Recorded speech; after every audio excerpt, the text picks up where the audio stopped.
고린도전서 1장 1절부터 9절까지 제가 읽습니다. 하나님의 뜻을 따라 그리스도 예수님의 사도로 부르심을 입은 바울과 및 형제 소스테네는 고린도에 있는 하나님의 교회 곧 그리스도 예수님 안에서 거룩하여지고 성도라 부르심을 입은 자들과 또 각처에서 우리의 주 곧 저희와 우리의 주 되신 예수 그리스도의 이름을 부르는 모든 자들에게 하나님 우리 아버지와 주 예수 그리스도로조차 은혜와 평강이 있기를 원하노라. 그러므로 예수님 안에서 너희에게 주신 하나님의 은혜를 인하여 내가 너희를 위하여 항상 하나님께 감사하노니 이는 너희가 그의 안에서 모든 일 곧 모든 구변과 모든 지식에 풍족함으로 그리스도의 증거가 너희 중에 경곡해 되어 너희가 모든 은사에 부족함이 없이 우리 주 예수 그리스도의 나타나심을 기다림이라. 주께서 너희를 우리 주 예수 그리스도의 날에 책망할 것이 없는 자로 끝까지 경곡해 하시리라. 너희를 불러 그의 아들 예수 그리스도 우리 주로 더불어 교제케 하시는 하나님은 미쁘시도다. 아멘. 지난 시간에 이어서 고린도전서 1장 1절부터 9절까지의 말씀을 계속 보겠습니다. 1장 4절로 가면 그리스도 예수님 안에서 너희에게 주신 하나님의 은혜를 인하여 내가 너희를 위하여 항상 하나님께 감사드리고 있다라고 사도 바울과 또한 형제 소스테네는 기록하고 있습니다. 하나님의 은혜가 어디에서 주어지냐? 그러면 1장 4절에 그리스도 예수님 안에서 주어진다.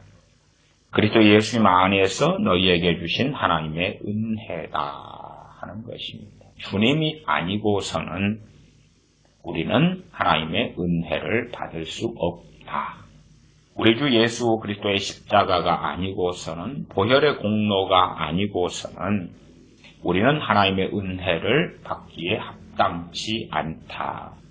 나아가 하나님의 은혜를 받는 것이 우리에게서 나오지 않는다. 우리의 선함과 우리의 덕행과 우리의 거룩함 때문에 하나님의 은혜를 받게 되는 것이 아니다. 그 말입니다.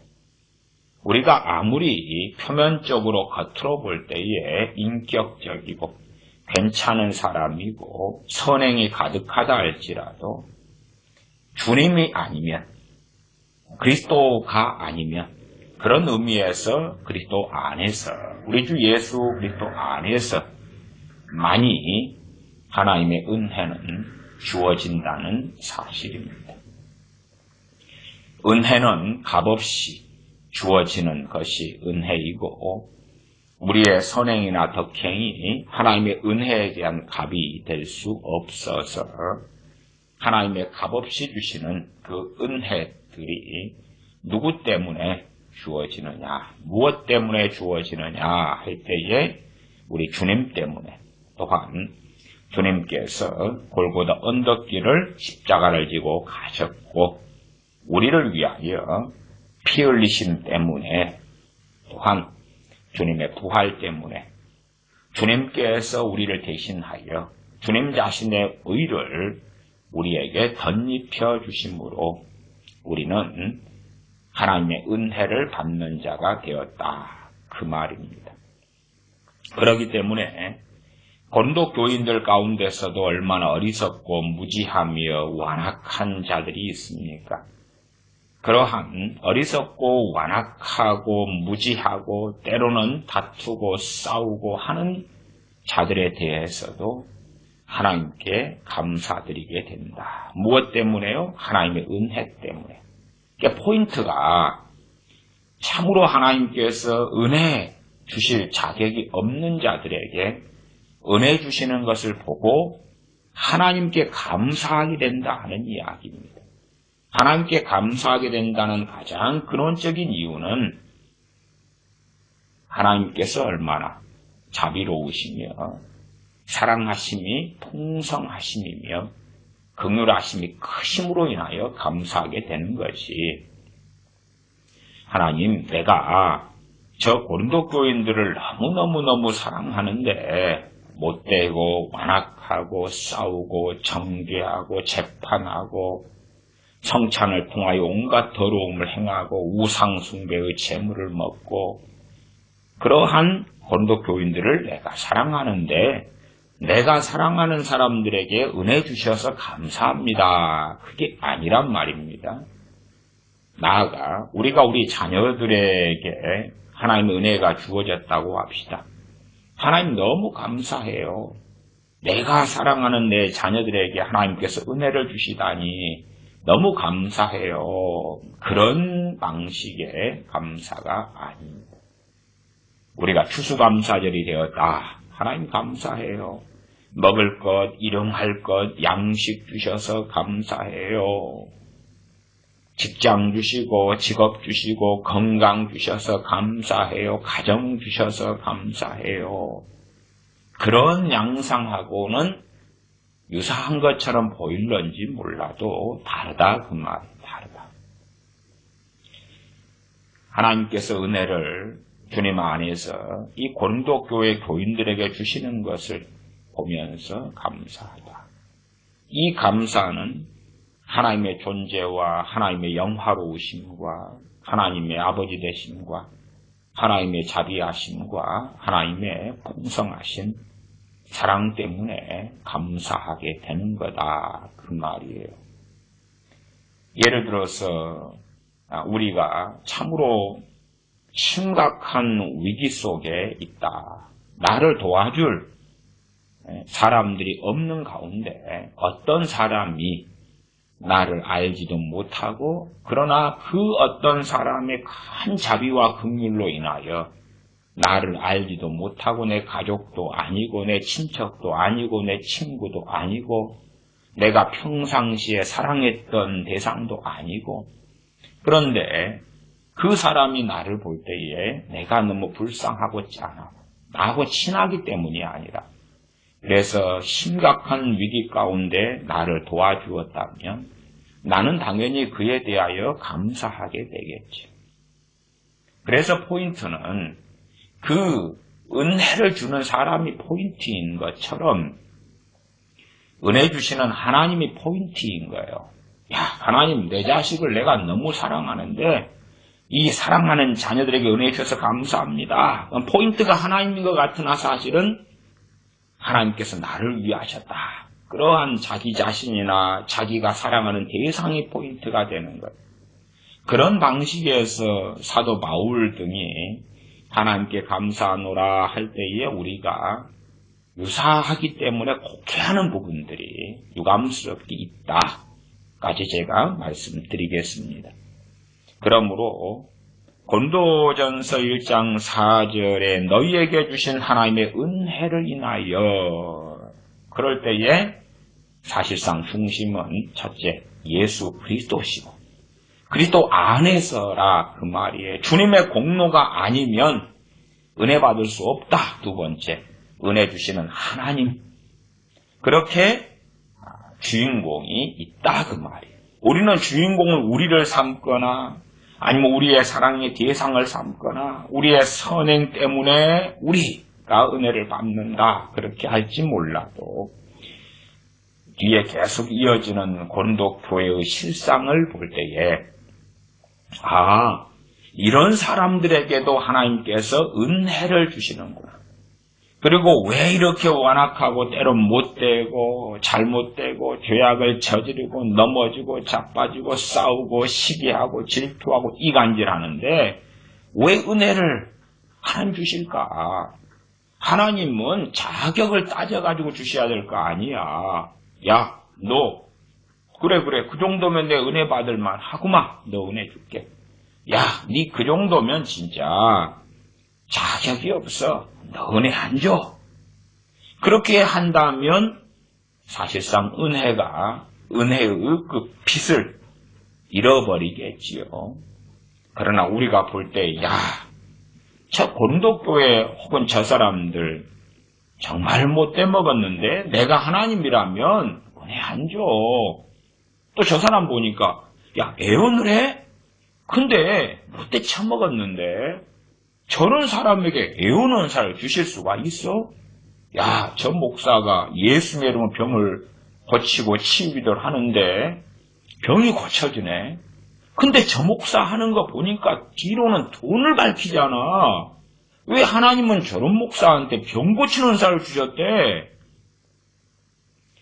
하나님의 은사와 은혜를 가지고 못된 짓을 하는 것에 대해서는 반드시 하나님의 진노와 심판이 있게 됩니다.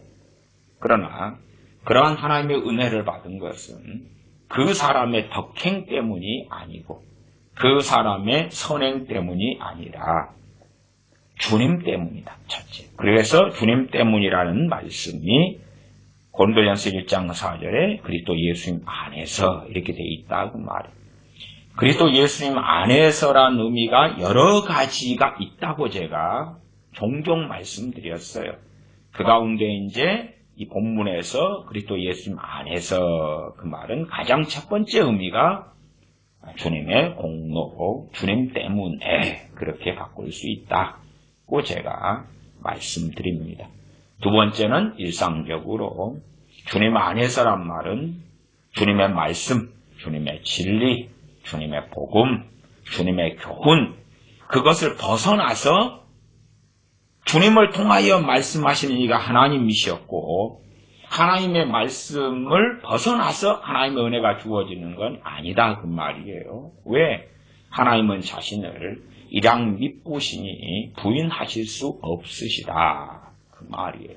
아들을 통하여 또한 그의 종들을 통하여 주신 계시, 주신 진리, 말씀을 벗어난 하나님의 역사하심, 또 하나님의 은혜 주심은 없다 그 말이죠. 그렇게 생각해 볼 수 있지 않겠습니까? 심판이 사탄에게 선고되었다. 또한 사탄과 그를 따르는 그러한 자들에게 선고되었다. 명시되었는데 그래도 하나님께서는 마귀에게, 사탄에게, 귀신들에게 그들을 은혜 주시고 구원하실지 몰라. 그러면은 정신 나간 것이 아니겠습니까? 1장 4절 다시 읽습니다. 그리스도 예수님 안에서 너희에게 주신 하나님의 은혜를 인하여 내가 너희를 위하여 항상 하나님께 감사하노니. 너희를 위하여 항상 하나님께 감사드린다. 고린도 교회 교인들을 위하여 그들을 사랑하는 사도 바울, 그들을 사랑하는 사도 바울의 애정이 있다는 것을 확인할 수가 있지요. 1장 5절 이는 너희가 그의 안에서 모든 일 곧 모든 구변과 모든 지식의 풍족함으로 그의 안에서 그는 누굽니까? 주님이고 또한 아버지 하나님이고 그러겠지요. 그의 안에서 모든 일 곧 모든 구변과 모든 지식에 풍족하다. 그러면 이제 후반을 먼저 좀 말씀드리면 모든 일 그러면서 곧 모든 일에 포함되는 것이 모든 구변과 모든 지식이다 그랬습니다.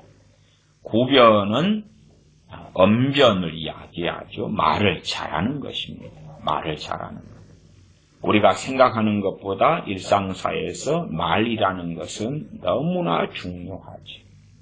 실제로 남편과 아내가 서로 사랑함에도 불구하고 이 사랑이 미움과 증오로 바뀌는 경우도 많습니다.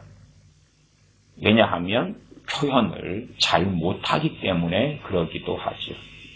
아버지들 같은 경우가 그런 경우가 많습니다.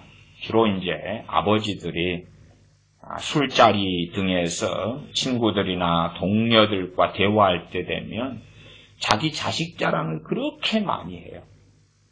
저도 회사 회식 같은 데 많이 참여해 왔습니다. 직장 생활을 많이 했었기 때문에요. 물론 뭐 술은 안 하고 음료수만 마시고 회식 자리이기 때문에 함께 음식을 먹고 나누고 교제하고 회사 동료들과 혹은 선후배들과 그렇게 해왔습니다. 그러면 이제 술을 마시는 사람이든 또 일반적인 사람들이 주로 남자들 회식이니까 그러면 조금 이야기하다 보면은 뭐 자기 아내 이야기도 하지만은 자식 이야기를 그렇게 이 중년 뭐 이런 분들은 많이 합니다. 다시 말하면 자식에 대한 좀 자랑, 뿌듯함 이런 것들이 많지요. 그러나 막상 가정에 그 아버지들이 돌아가면 표현을 못합니다. 표현을 못할 뿐만 아니라 오히려 자녀들은 아버지를 겁내고 무서워하고 또한 아버지가 자기를 자랑스러워하기보다도 싫어하고 미워한다고 생각하죠. 부부간의 관계도 마찬가지일 때가 꽤 많습니다. 남편이 아내를 사랑하거나 아내가 남편을 사랑해도 표현을 제대로 못하기 때문에 표현을 못한다는 이야기가 말을 안 한다 그런 말이 아니라 말을 하는데 불퉁하게 말한다 그런 말. 말을 하는데 삐딱하게 말하거나 상대방이 오해하고 곡해하게 말하거나 그러면서 이제 조금씩 사랑이 파괴돼 가는 것입니다. 사랑이 깨져가는 것이에요. 정이 떨어져 가는 것입니다. 그런데 여기에서는 그런 구별, 생각보다 말은 아주 중요합니다. 말은 아주 중요해요. 차라리 말을 안 하고 표현을 안 하면 중간이 갈 때들이 있습니다만은 어떻게 가정 안에서나 인간관계 안에서 말을 안 하고 살 수가 있겠습니까? 말을 하죠. 저는 뭐 카톡 같은 것을 이게 사용하거나 그런 메신저들을 사용할 때에 문제점들을 많이 겪습니다. 그 문제점 중에 하나는 뭐냐 하면 짧은 문장, 짧은 단어로 표현하기 때문에 오해와 곡해가 생길 소지가 많다 그 말이에요. 그냥 일상적인 것에 대한 이야기를 하면 오해와 곡해의 소지는 적습니다. 날씨 이야기하고 옷 이야기하고 뭐 그런 이야기. 야 어디를 갔더니 거기에가 뭐 저 푸른 초원이 있더라. 그런 짧은 이야기는 오해와 곡해의 소지가 적습니다만은 서로 이제 의견을 나누고 또한 어떤 의사결정을 하고 서로의 상대방이나 혹은 자신이나 서로의 의견을 나누어야 되는 그러한 일에서 메신저를 사용할 때에 오해나 곡해는 아주 많아지는 것을 보고 겪고 경험합니다. 사실은 그런 것처럼 말을 통해서 인생사가 무너지고 혹은 살아나는 그러한 일들이 얼마나 많습니까? 죽고 사는 것이 혀의 권세에 달렸다라고 말씀하지요. 그러나 우리의 많은 사람들은 생각외로 이 말의 중요성에 대한 인식이 적을 때가 많습니다. 왜 적냐 그러면 스스로 지혜롭다고 생각하거나 자기의 말을 통하여 대단하고 특별한 일이 벌어지지 않는다고 생각하기 때문에 그렇지. 말하자면 내가 어떤 말을 했어요. 내 양심이나 뜻이나 특별히 악한 의도가 아니고 그러니까 내가 평상시에 말을 하고 살아가는 것이 별 문제가 없다고 생각한다 그 말이에요. 네, 그러나 진실로 말이 어떤 것인가를 성경 말씀을 통하여 조금 안다면 반대로 구변이 얼마나 중요한가 하는 것을 거꾸로 할 것이다 그 말. 한 걸음 나아가서 말의 지혜가 얼마나 필요한지를 인식하게 될 거라. 유감스럽게 많은 우리 크리스천들은 말의 중요성을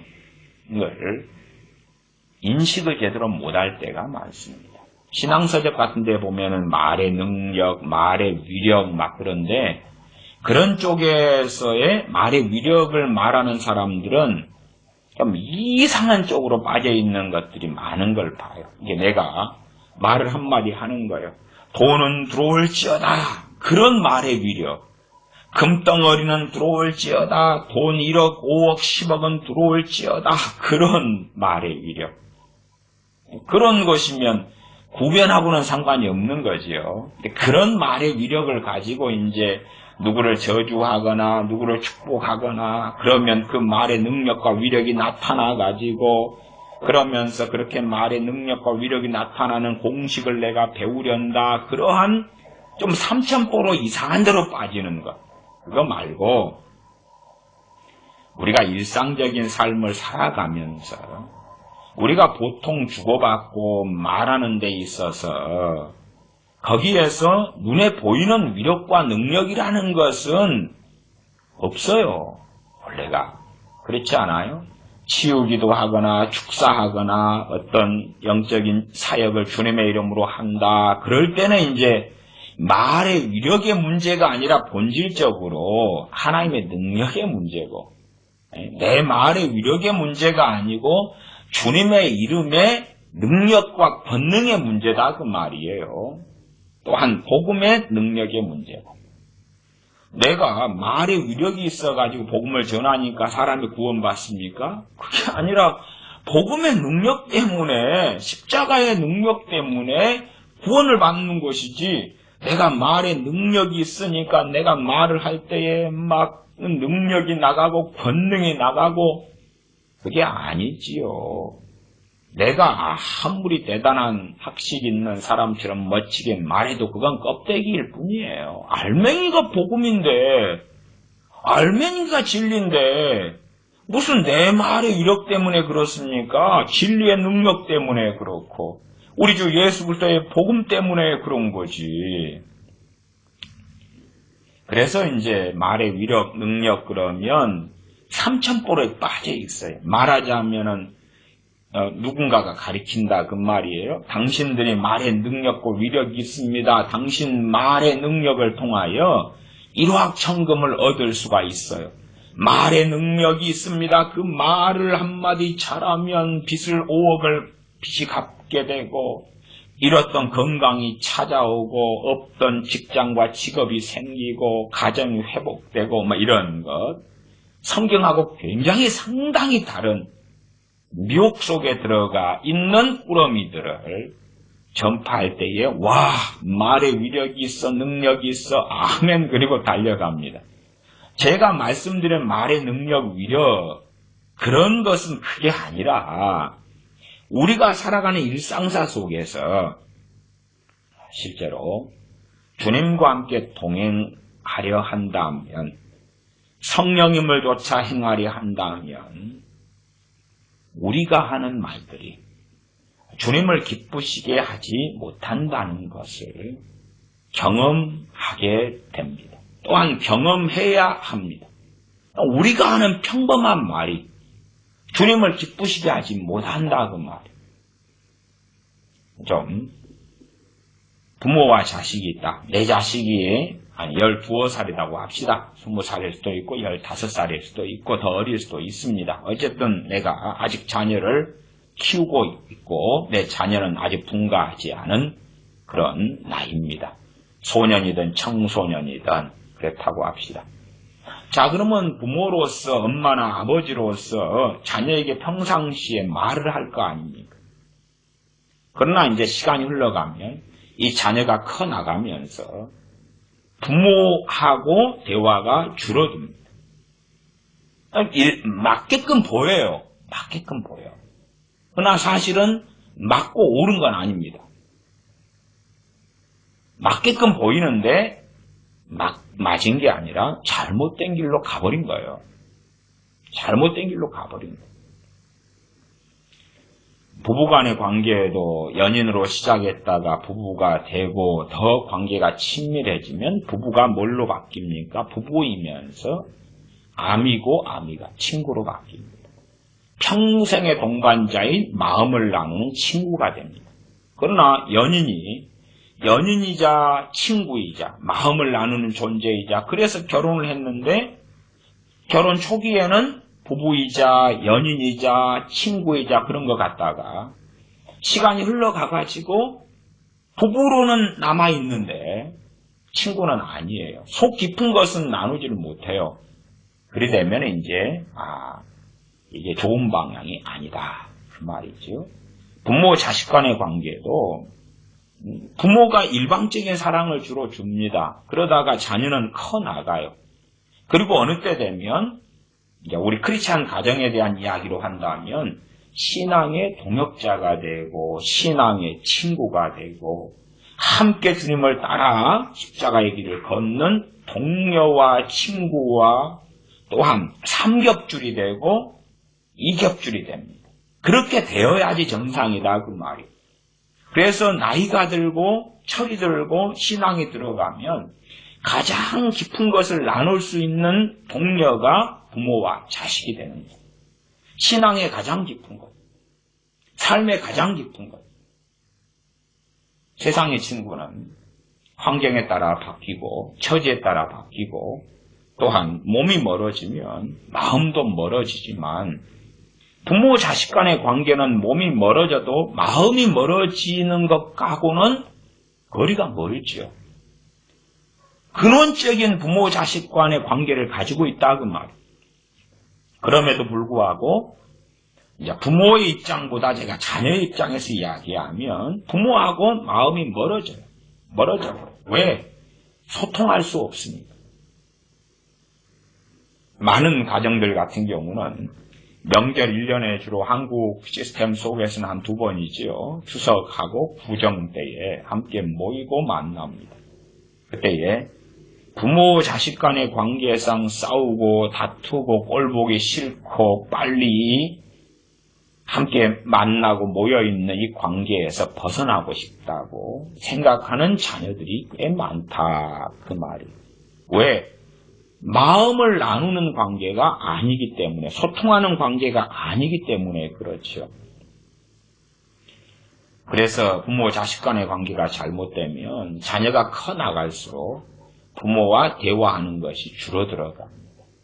자녀가 문제가 생길 때에 또한 기쁜 일이 있을 때에 삶의 계획을 세우고 어떤 진로를 결정할 때에 가장 깊은 것을 나누어야 될 대상이 부모가 되는 거예요. 부모가. 안 되었다. 면 어그러져 버렸다고 말이에요. 물론 자녀가 어릴 때는 대화를 많이 합니다. 함께하는 시간도 많지요. 그러다가 대화가 줄어들어 간다. 함께하는 시간이 적어서 줄어들어가는 게 아니라 제가 말씀드린 대화라는 것은 삶에 의미 있는 대화를 이야기합니다. 애가 커나가면 공부를 해나가야 되니까 공부할 시간이 많고 부모는 부모의 일이 있기 때문에 함께 대화할 시간은 줄어드는 건 당연해요. 그러나 삶에 의미 있는 대화는 핸드폰을 통해서든 카톡을 통해서든 집에서 잠깐 만나서도 주고받든지 그렇게 하게 되지요. 정말 마음을 나눈 친구라면 거리가 멀어도 핸드폰 통화를 통해서나 혹은 인터넷 메신저 등을 통해서 자주 마음을 나누는 소통을 하지 않느냐 그 말이에요. 그러나 이제 자녀가 어릴 때는 많이 뭔가를 말하다가 커나가면서 대화가 줄어든다 그 말은 어그러졌다 그 말이에요.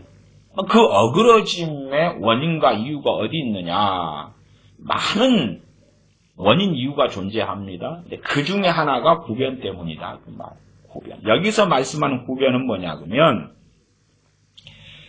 고린도전서 1장 5절에 이는 너희가 그의 안에서 모든 일고 모든 구변과 모든 지식의 풍족함으로 이 구변과 모든 지식은 하나님의 은혜 속에서 오는 구변과 지식을 이야기합니다. 하나님의 은혜 속에서 오는 구변과 모든 지식을 이야기합니다.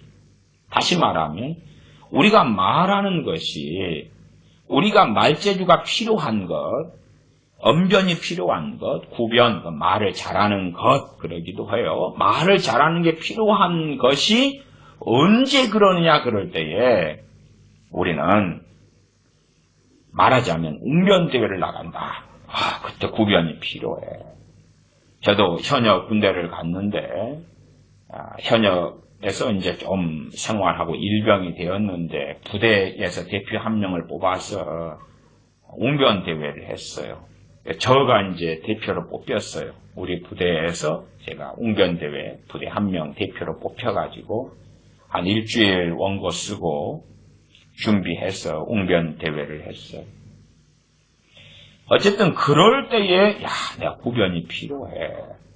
혹은 연설을 해야 되는 거. 제가 대학 다닐 때 이럴 때는 세미나 같은 걸 맡아서 좀 많이 했어요. 그러면 한 200명 모아놓고 이제 제가 앞에서 시간을 가지고 세미나를 해요.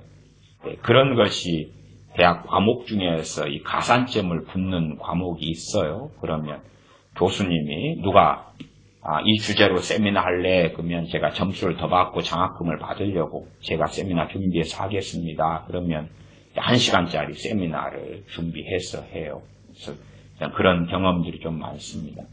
어쨌든 이제 그런 세미나를 할 때 되면은 소위 말하면 구변이 있어야 돼요. 말재주가.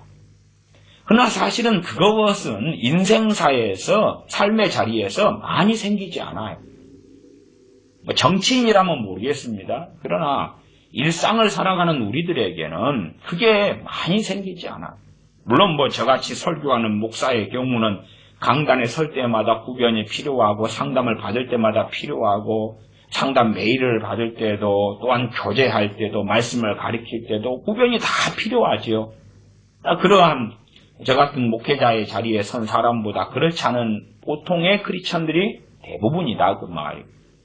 그러니까 그런 분들은 이제 내가 세미나를 할 것도 아니고 내가 설교할 것도 아니고 혹은 주일학교 반사다 그러면 일주일에 한 번이나 애들 모아놓고 20-30분 교재 가지고 읽어가면서 정답 맞히기 하는 게임 같은 거 하니까 구변이 필요하지도 않잖아요. 교재 가지고 읽으면 되는데 내가 주일학교 반사인데 30분짜리 무엇을 가르칠 줄 내가 스스로 다 준비한다면 또 그때 한번 구변이 필요할 수 있겠죠. 말을 잘하는 것, 말의 재능이.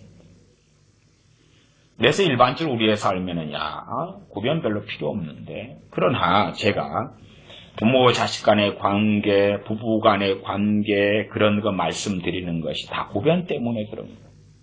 우리가 필요 없다고 생각해서 그 구변이 필요한 그 영역과 영토가 그리스도 안이 된 게 아니라 그리스도 밖이 되고 내 영토와 내 영역이 되는 거예요. 그리고 우리는 일상사고 평범한 말을 하고 살아가는 거기 때문에 구변이 필요 없다고 생각하는데 그것이 이제 하나하나 쌓여가지고 부부간의 관계가 무너지고 또한 부모와 자식 간의 관계가 무너지고 친한 친구와의 관계가 무너지고 시어머니와 며느리의 관계가 무너지고 그렇다 그 말이에요. 이 댐이 있으면 댐이 한꺼번에 무너지는 게 아니라 작은 데서 금이 가고 혹은 댐에 구멍이 작은 구멍이 뚫리면서 점점점 커지면서 어느 때 무너지는 것처럼 이혼 같은 경우도 상당히 많은 이유가 이런저런 이유보다는 첫째가 성격 차이가 제일 많지요. 두 번째 이제 재정상의 문제 또 부부의 어떤 불신이라든지 여러 가지 이유가 있습니다만은 그래도 1번으로 나오는 것이 일반적으로 성격 차이다 그 말이에요.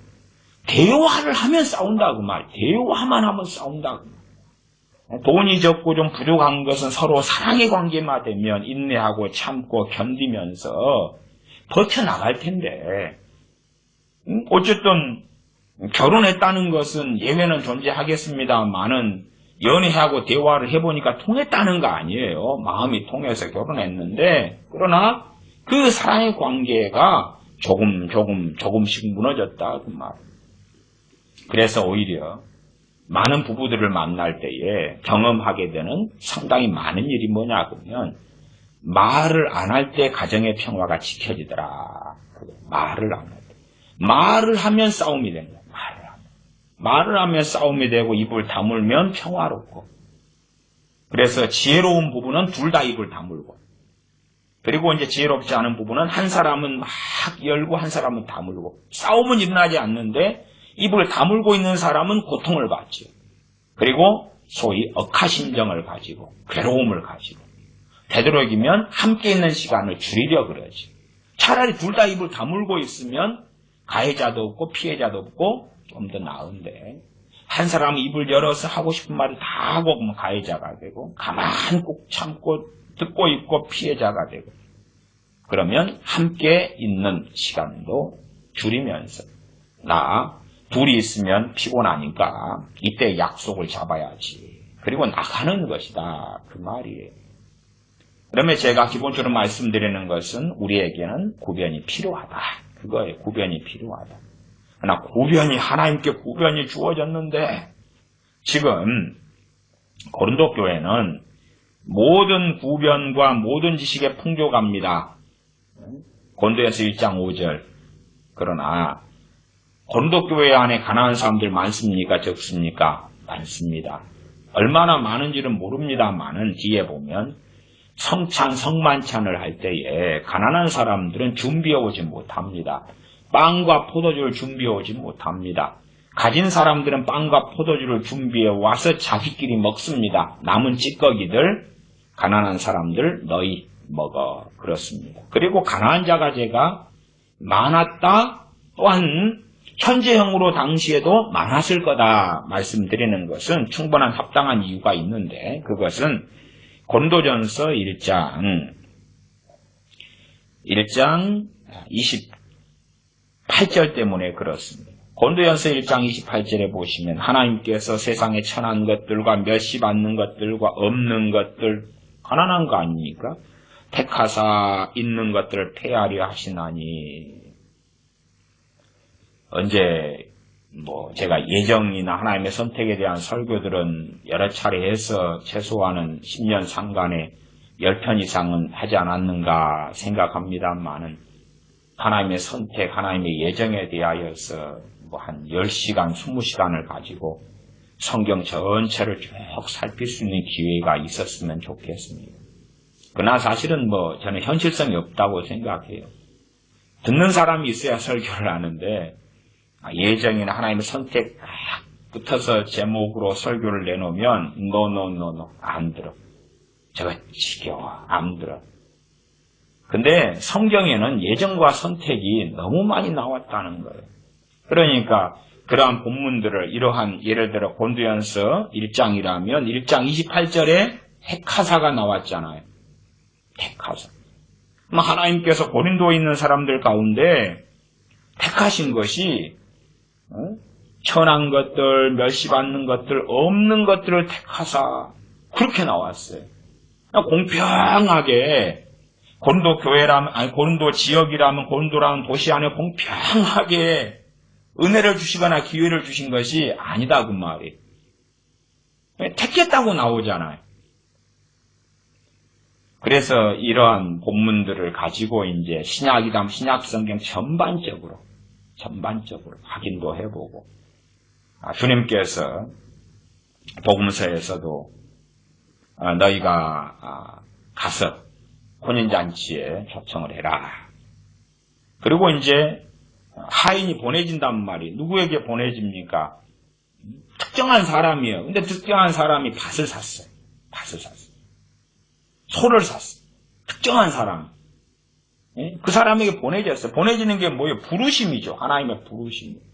그 다음에 하나님이 그를 택했으니까 부르려면 초청장을 가지고 아무개 그리고 택해야 될 거 아니에요. 아무개고 택해가지고 둘이 가. 초청장을 줘. 오라 그래. 그럴 거 아니에요. 그러면 부르심과 택하심은 상당히 밀접하게 함께 가고 있는 거죠. 그러나 그 부르심이나 택하심을 그 사람은 거절하죠. 또 누구 아무개에게 종을 보내서 불렀어요. 아무개. 그런데 그 사람이 뭐라 그럽니까? 나 결혼했다고. 거절하지. 부르심과 택하심. 여러분이 이제 청춘 남녀나 아니면은 아들, 딸이 있는데 결혼을 한다. 그럴 때에 결혼식 초청장을 보내지 않습니까? 지구상에 있는 모든 사람에게 보냅니까? 그러진 않지요. 여러분 아는 지인들에게 보내지 않습니까? 가족, 형제, 일가, 친척들에게. 그리고 이제 누구에게 보낼까? 그리고 명단을 확인하잖아요. 이 사람은 나하고 안 친하니까, 보내면 부주금 내놓으라고 난 요구할지 몰라. 안 보내. 이 사람한테 보내고 이 사람한테도 보내야지.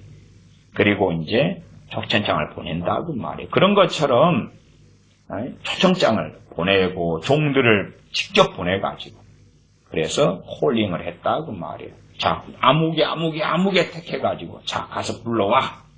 그랬는데 거절해버린 거예요. 여기저기서 거절해버린 거예요. 다 까닭 있고 이유가 있죠.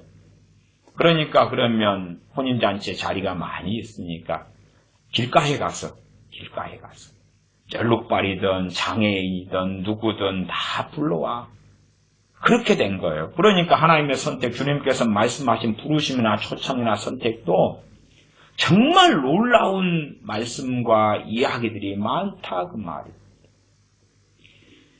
그때에 이제 뭐 거리에 가라 그런 거지 부잣집에 가라 그런 게 아니잖아요. 어쨌든 좀 그러한 이 고린도전서 1장 28절 같은 택하사 누구를 택했느냐? 세상에 천한 것들 멸시받는 것들과 없는 것들을 택하사 있는 것들을 폐하리 하시나니. 그리고 제가 이 부분에 하나님의 선택도 이 본문을 가지고 몇 차례 제가 설교했는데 거기에서 제가 말씀드렸습니다. 없는 것들을 가난한 자들 택하셔가지고 그래서 있는 사람들은 지옥에 보내고 없는 사람은 천국 보내려고 그런 게 아니라 그들을 택해가지고 부요한 자, 있는 자, 문벌 좋은 자를 부끄럽게 하고 하나님의 권세에 굴복하고 그들을 또한 부르시려고 사도 바울을 택했는데 사도 바울을 택해가지고 이방인들을 부르시려고 이스라엘을 택해가지고 이스라엘을 통해서 이방 민족을 부르시려고 열방의 제사장 나라를 삼으시려고 그러나 이스라엘은 그 길을 걸어가지 않았다 그 말이죠. 가룟 유다 같은 경우도 사도로 부르셨는데 그 길을 그는 걸어가지 않았다 그 말이에요. 그러면 이제 말씀을 통하여 빌립보서의 선택, 부르심, 예정, 에베소서 이런 고린도전서, 로마서 쭉 보면서 한두 구절 가지고 교리를 만드는 것은 무섭고 끔찍합니다. 나아가서 누가 하나님의 선택과 하나님의 예정을 다 이해하고 알겠습니까? 그러나 하나님께서 굉장히 중요시 여기시기 때문에 그것을 성경을 전반적으로 광범위하게 문맥적으로 살펴가면서 우리가 좀 더 한 걸음 더 이해해가는 건 중요하고 하나님께서 말씀하신 예정과 선택이 있는데 무관심한 것은 사실은 하나님 앞에서 합당하지 않은 올바른 자세가 아니지요. 하나님을 경외함도 아니고요. 이제 그래서 제 마음상은 이런 하나님의 선택, 예정, 부르심에 대하여 신약과 구약을 전반적으로 좀 10시간, 20시간이든 함께 살펴봤으면 좋겠다. 그렇게 마음은 굴뚝인데 현실성은 별로 없는 이야기입니다. 그냥 살펴봐도 나 혼자 살펴보고 끝나는 거지요. 관심이 없는데, 들을 사람이 없는데 전해서 무엇하겠습니까? 전하면 전할 수고, 멀미나 그렇게 하지요. 여담입니다만은 존 칼빈, 종교개혁자 존 칼빈 목사님 같은 경우는 예레미야서를 강해를 193번인가 했습니다. 193번. 193번이면 하루에 한 번씩 해도 193일을 한 거예요. 저는 이제 예레미야 강해를 이제 63번 정도 했나요? 그런데 예레미야 강해 63번을 해서 지금 29장까지 진도가 나왔던가 이제 30장 할 차례는 그럽니다. 예레미야서는 52장까지 있는 성경이죠. 그러나 예레미야서를 63번을 했으니 유튜브 상에서 설교 듣는 조회수가 반쪽아리가 났어요. 반쪽아리. 듣는 사람이 현저히 사라졌어요. 이야, 저 선목사 지겹구만. 예레미야서를 63번이나 지금 하고 있는데 앞으로 또 그 정도 남았겠네 보니까 그것보단 조금 적게 남았어도 40, 50번은 앞으로 하겠는데 지겹구만. 에레미야서 30분 한 번으로 통달하게 해주마. 그렇게 하면 내가 네 설교를 들어보겠는데 세상에 지금 이제 29장까지 했는데 63번이나 하고 평균 1시간이 넘게 했어. 짧은 것은 뭐 20, 30분짜리도 한두 개 보이긴 하지만 그러나 세상에 그렇게 좀 듣기 싫어. 그래도 제가 종교개혁자 존 칼빈보다는 낫습니다. 예레미야 강의는 이제 제가 29장 지나고 30장부터는 존 칼빈의 예레미야 강의, 예레미야 주석이 참 설교가 잘 되어 있어서 또 복음적으로 되어 있어서 제가 30장부터는 존 칼빈 목사님의 예레미야 주석을 제가 읽어가려고 합니다. 과거의 갈라디아서 강의처럼요. 좀 필요하고 중요한 부분들은 체크해서 그런 부분을 중심으로 30장부터 52장까지는 읽어가려고 합니다. 물론 52장은 강해나 설교가 되어져 있지는 않습니다. 51장까지고 2장 그냥 본문의 언급 정도만 있고 끝나는 건데요. 주석으로 한다면 예레미야서는 존 칼빈 목사님이 주석으로 한다면 4권 반입니다. 주로 한 400~500페이지 되는 400페이지에서 560페이지 뭐 이런 책으로서 4권 반 되니까 강해가 193번인가 되니까 양이 많죠. 이제 29장까지는 제가 아는 설교로 하고 30장부터는 그렇게 해서 좀 더 짧게 제가 아는 설교보다는 그래도 강의는 많아도 양이 좀 적으니까 축약을 좀 해볼까 싶기도 합니다. 이런 선택에 대한 여담했습니다. 그렇기 때문에 고린도교회 안에는 가난한 사람들이 많았고 시작할 때부터요. 성찬 이야기를 볼 때도 가난한 사람들이 있었다 알 수가 있죠. 우리가 생각하는 것은 구변에 능하고 이 구변은 돈다발을 가지고 들어와. 모든 지식이 풍족하다. 그래? 지금은 이 모든 지식이 필요해. 어느 부동산이 땅값이 오른데 어느 주식이 잘 된대. 어느 사업 업종을 선택하면은 돈을 많이 벌고 성공한대.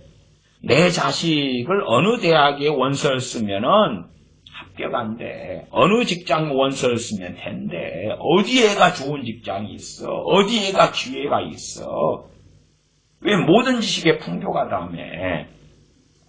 근데 그런 쪽하고 상당히 거리가 멀다고 우리가 알 수가 있겠지요. 왜 그러냐 그러면 1장 5절 상반절에 나와 있습니다. 이는 너희가 그의 안에서 모든 일을 그랬어. 그의 안에서. 주님 안에서 모든 일이에요. 1장 4절 상반절로 가면 그리스도 예수님 안에서 나오고 1장 5절도 너희가 그의 안에서 모든 일. 말하자면 주님 밖을 가버리면 구변이 나타나요? 안 나타나요? 안 나타나요. 주님 밖을 벗어나면 모든 지식의 풍족함이 있어요? 없어요? 없어요. 그러면 사도 바울은 정확하게 너희가 그의 안에서라고 이야기합니다. 고린도 교회 교인들은 구변을 얻었습니다. 또한 모든 지식의 풍족함을 얻었습니다. 그러나 이들은 심각히 많은 죄악들에 빠져 있었습니다. 왜냐하면 심각한 많은 죄악들에 빠져 있었을 때에 그러한 삶은 그리스도 안에서입니까? 밖에서입니까? 밖에서기 때문에 미련하고 바보가 되고 구변을 잃어버리고 지식을 잃어버린다고 말이에요. 이 모든 지식은 진리를 아는 지식까지도 포함이 된다 그 말이에요. 주님 안에 성령 충만하게 고린도교회 교인들이 살아갈 때에는 구변이 주어지고 그때의 성령님을 통하여 알게 된 장래를 알리시리라부터 시작해서 분별력이 있고 지식의 말씀을 받고 지혜의 말씀을 받고 그러한 모든 지식에 풍부하다. 성령님께서 말씀을 가르쳐 주시고 깨닫게 해주시고 그런데 영적인 지식을 알고 그런데 육적이 되어져 주님 밖으로 그리스도 밖으로 나아가 정욕도를 행할 때에 그리스도 안에서의 모든 구변과 모든 지식이다 그 말이에요. 그러면 최소한은 고린도 교인들이 경험해왔던 것. 그 경험이 어떤 사람들에게는 과거와 현재의 경험이 될 것이고 어떤 사람들에게는 과거의 경험만 되겠지. 야, 나 10년 전에, 5년 전에 사도 바울을 통하여 복음 전해 듣고 주님 믿고 성령 충만 받고 그 다음에 나 한 3개월 경험했던 거야. 지금은 그렇지 않아. 그랬을지 몰라도 이는 너희가 그의 안에서 모든 일, 곧 모든 구병과 모든 지식에 풍족함으로 결과적으로 상당히 많은 고린도 교인들은 허물과 죄와 어리석음과 옛 생활로 돌아갔고 옛사람처럼 살았다 그 말이에요. 그럼에도 불구하고 하나님께서는 그들이 어떻게 장래에 살 것인가가 아니라 주님 안에서 그들에게 이러한 은혜들과 은사들을 부어주셨다. 그러므로 하나님께 감사하다 말씀하는 것입니다. 1장 6절 그리스도의 증거가 너희 중에 경고케 되어 너희가 모든 은사의 부족함이 없이 그리스도의 증거가 너희 중에 경고케 된다. 주님의 증거가 우리 중에 경고케 된다. 유감스럽게 현 시대의 많은 크리스천들 또 이제 대표적으로는 우리의 자녀들입니다. 우리의 자녀들이 어릴 때부터 함께 예배당에 가고 함께 기도하고 주기도문을 함께 애우고 기도하고 그렇게 함께 찬양하고 가정 예배를 드리고 그러나 나이가 좀 든 다음에는 세상으로 가버리는 것을 쉽게 봅니다. 실제로 이제 어리석은 부모들은 야, 내 자녀들이 세상으로 갔는데 하나님께서 결국은 거기에다가 이제 선택인 애정을 끌고 들어가면 하나님께서 내 자녀들을 선택하셨을 거야. 아니 선택해서 불렀는데 초청을 거부하고 가버린 경우들을 보지 않습니까? 하나님께 선택하고 불렀을 거야. 선택하고 부른 남유다와 북왕국 이스라엘이 하나님의 진노와 심판을 받고 하나님을 등지고 버림받지 않습니까?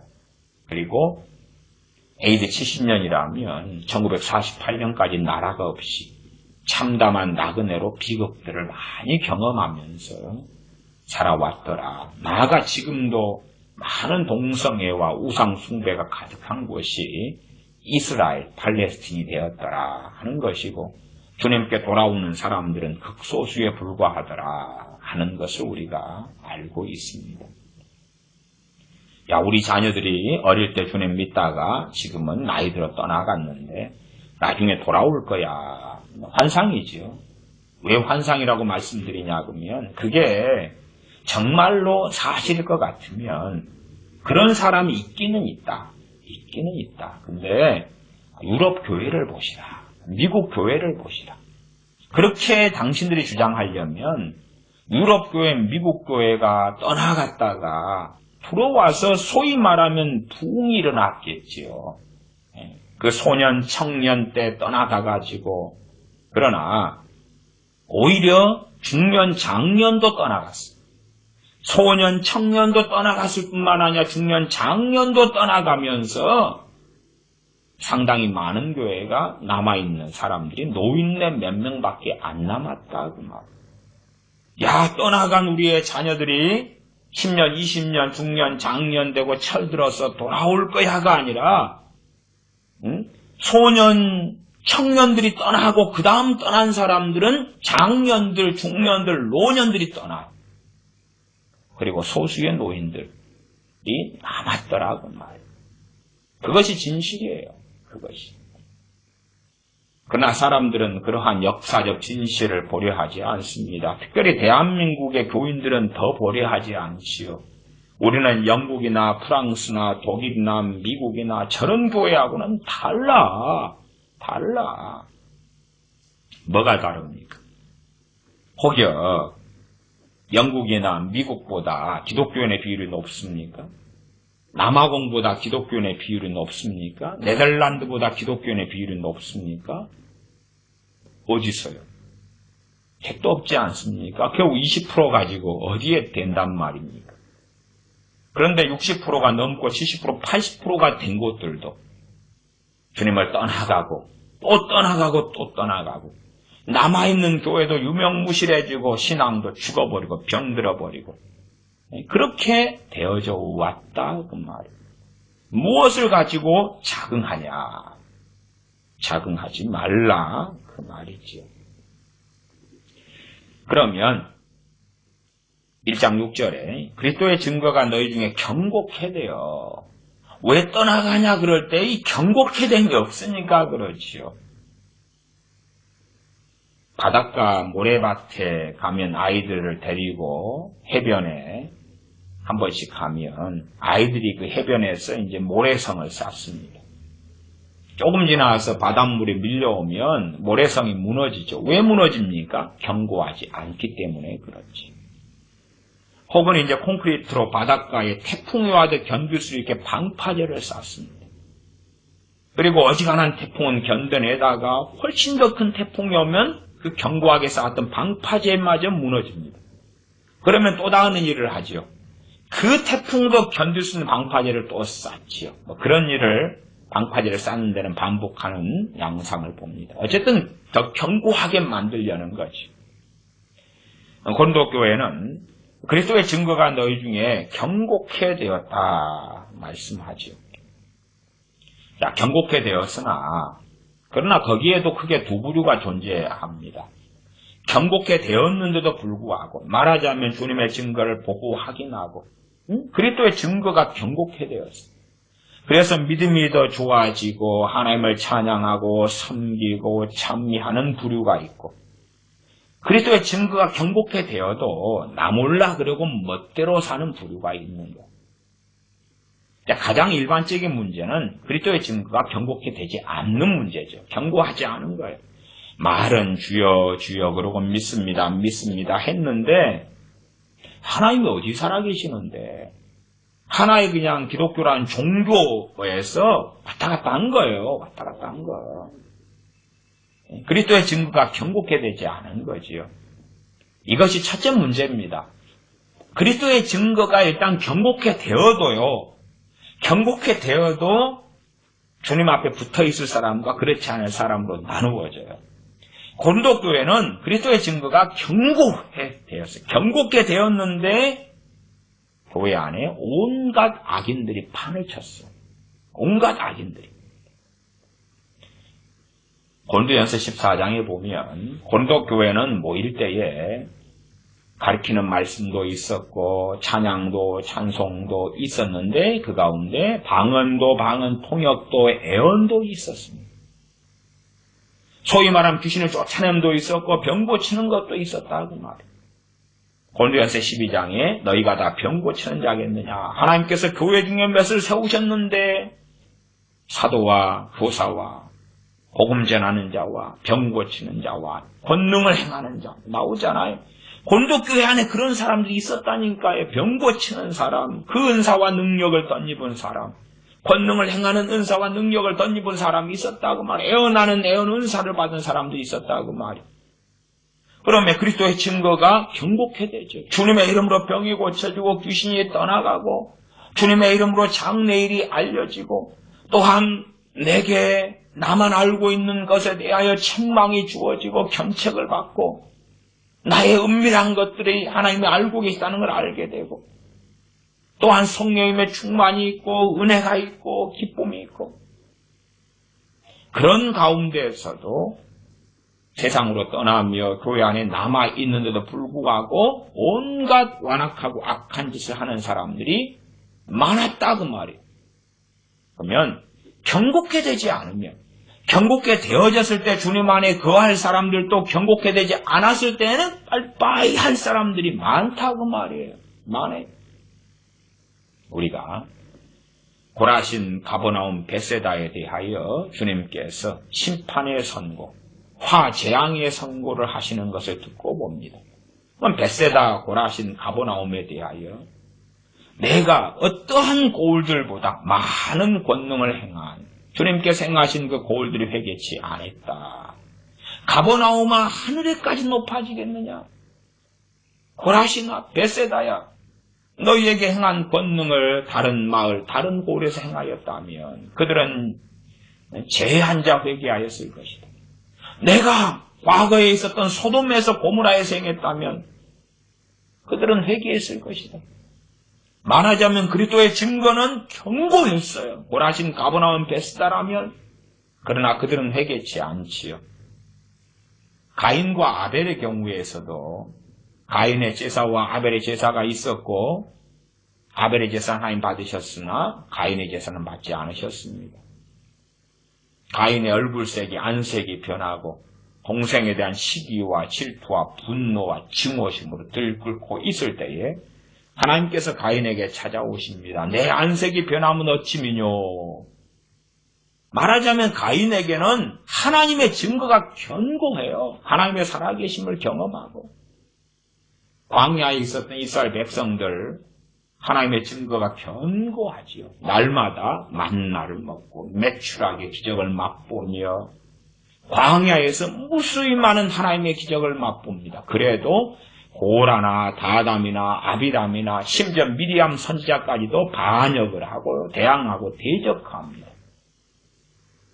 그러나 그리스도의 증거가 하나님의 증거가 견고하게 되지 않으면 그런 반역과 배반과 배교나 주님을 떠나는 것 또한 주님께 돌아오지 않는 것은 훨씬 더 빈번하게 벌어진다 그 말이에요. 고린도 교회의 그리스도의 증거가 견고하게 되지 않았다면 훨씬 더 많은 사람들이 더 악해졌을 것이며 더 떠나갔을 거예요.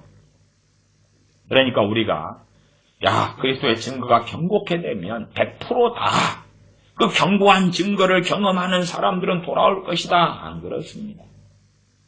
제가 불신자나 믿는 사람들 가운데서도 특별히 불신자로 이야기한다면 주님의 이름으로 제가 목회했던 교회에서는 치유나 축사 사역을 계속 제가 목회 시작하면서 끝날 때까지 다 항상 해왔기 때문에 또 치유와 축사 사역을 말씀과 치유 집회를 7년 이상 하면서 집회 중에 계속 해왔기 때문에요. 그러면 안 믿는 사람이라고 가정하고요. 안 믿는 사람이 주님의 이름으로 병이 고쳐집니다. 귀신이 쫓겨나갑니다. 그럴 때에 하나님의 살아계심을 그들은 경험하고 보죠. 그 가운데 주님께 돌아온 사람이 있고 안 돌아온 사람이 있습니다. 또한 표면적으로 기독교인인데 표면적으로요. 그리고 주님의 치유와 권능을 체험합니다. 그런데 이 표면적으로 기독교인인데 기독교인답지 않은 삶을 사는 사람들이 치유와 귀신이 쫓겨나가는 것 등을 경험하고 그 가운데 말씀 안에 또한 하나님을 기쁘시게 하는 삶으로 돌아오는 사람이 있고 그래도 그렇지 않은 사람이 있다고 말해요. 그렇게 나뉘어져요. 그러나 이러한 그리스도의 증거가 견고하게 되지 않으면 하나님이 어디 살아계신가? 하나님의 말씀의 기준이 아니라 그나마 자기의 양심과 자기의 가치관의 기준으로 사는 사람들이 되겠지요. 고린도 교회 안에는 그리스도의 증거가 견고하게 되었습니다. 그 그리스도의 증거로 간다면 가장 일반적으로는 그리스도의 증거, 주님의 증인대로 오신 분이 성령님이시죠. 성령님께서 증인되시며 보증되시며 증거하시죠. 성령님께서 보증되시고 증거하실 때에 가장 첫 번째 방법이 뭐냐 하면 제가 이 1장 7절로 한다면 첫 번째는 은사입니다. 너희가 모든 은사의 부족함이 없이 모든 은사입니다. 모든 은사. 한 사람이 모든 은사를 받을 수 있다는 건 아닙니다. 너희가 다 병 고치는 자겠느냐, 다 방언하는 자겠느냐, 다 통역하는 자겠느냐, 그렇지 않습니까? 그러나 이제 교회적으로 한다면 이 사람은 이런 은사, 저 사람은 저런 은사, 저 사람은 섬기는 은사, 이 사람은 돕는 은사. 그래서 교회적으로, 고린도 교회적으로 할 때에 모든 은사의 부족함이 없다. 어떤 사람들은 핑계와 책임을 하나님께 돌리는 사람들도 있습니다. 어떤 핑계와 책임이냐 그러면 자기가 주님 앞에 살지 않는 책임과 핑계를 하나님께 돌리는 사람들이 있어요. 이제 고린도 교회는 은사가 풍성한 교회니까 그렇게 주장할 수 있을 거 아닙니까? 하나님, 은사가 부족해요. 말씀은 지금 모든 은사의 부족함이 없다 그랬죠. 그런데 이 부족함이 없다는 기준은 지금 첫째 하나님의 기준이에요. 하나님의 기준은 부족함이 없다 그런 건데 본도 교인들이나 사람의 기준은 부족하다 느낄 수 있다 그 말이에요. 하나님께서 사도 바울을 풍족하게 해주셨어요. 하나님 측면과 사도 바울의 측면은 풍족해요. 그러나 그냥 대재벌이나 갑부의 입장에서 볼 때는 풍족한 게 아니라 풍족한 것도 서민의 삶일 거라 그 말이에요. 또 사도 바울이 때로 가난해요. 가난할 때도 있고 풍부에 처할 때도 있고 그랬어요. 가난해. 감옥에 있는데 너무 극심해 가난해요. 그러면 이제 아주 가진 자들 입장에서는 저게 그냥 가난한 게 아니라 저건 지옥이야 지옥. 헬조선이야. 그럴 수 있다 그 말이에요. 한국 사람들이나 젊은 애들이 입에 달고 사는 말이 헬조선 아닙니까? 지금은 정말 헬조선으로 변해가고 있습니다만은 헬조선이라면 동남아 같은 데서 중국에서도 외국인 근로자가 지금 얼마 들어와 있냐 그러면 200만이 넘게 들어왔습니다. 다시 말하면 대한민국 가운데요 거의 5%가 외국인입니다. 5%가 200만 넘어가는 것도 언제 기준이냐 그러면요 2017년인가 15년인가 통계입니다. 지금 훨씬 더 많아요. 인구가 5천만, 5,200만 좀 안 되든가 그러는데 이 5%, 4%, 5%. 왜 그렇습니까? 헬조선이 아니니까 소위 말하면 상대적으로 지구 나라, 자기 나라가 헬조선이니까 돈 벌러 들어오는 거 아닙니까? 한국에서 허리띠 확 졸라매고 3년 일하면 동남아에 자기 나라 가서 집 산다 그런단 말이에요. 아니면 3년 먹을 거 입을 거 안 마시고 그냥 겨우 열심히 일하고 그래서 한 달에 한 200만 원씩 모아가지고 그래서 이제 3년 일해서 가면 집 두 채 사고 세 채 사고 그런다고 말이에요.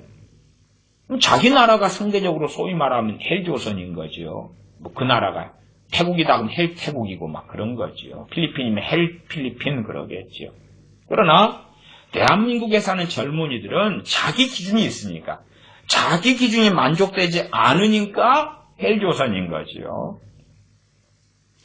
하나님의 기준과 사람의 기준은 다릅니다. 물론 또 여기에서 어떤 사람이 생각하는 하나님의 기준은요.